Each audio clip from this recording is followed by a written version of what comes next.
रहीम। जैसा कि आपको मालूम है इलेक्शन 2024 जो कल हुआ है ये इलेक्शन नहीं सिलेक्शन थी और ये धांधले हुए हैं। हमारे कारकुनान को वोट अंदर डालने ही नहीं दिया गया।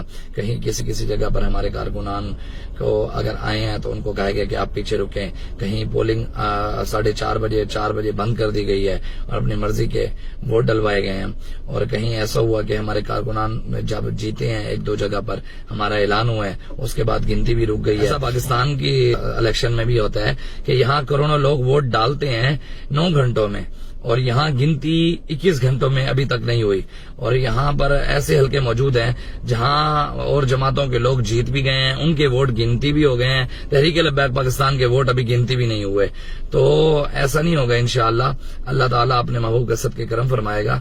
हम अपने मरकज की कॉल का इंतजार कर रहे हैं। आर ऑफिस के बाहर इदारे और एजेंसियों ने उसका कब्जा कर लिया है। अपनी मर्जी के मुताबिक गिनती हो रही है, अपनी मर्जी के मुताबिक अंदर क्या हो रहा है, पिछले 21 घंटों में कितने वोट 2 नंबरी करके डाले गए हैं और कितने मिक्स करके डाले गए हैं, 45 फार्म नहीं दिए गए। ये इलेक्शन नहीं है, सिलेक्शन है। इंशाअल्लाह जो हमारे मरकज की तरफ से कॉल आएगी हम उसके ऊपर लब्बैक कहेंगे।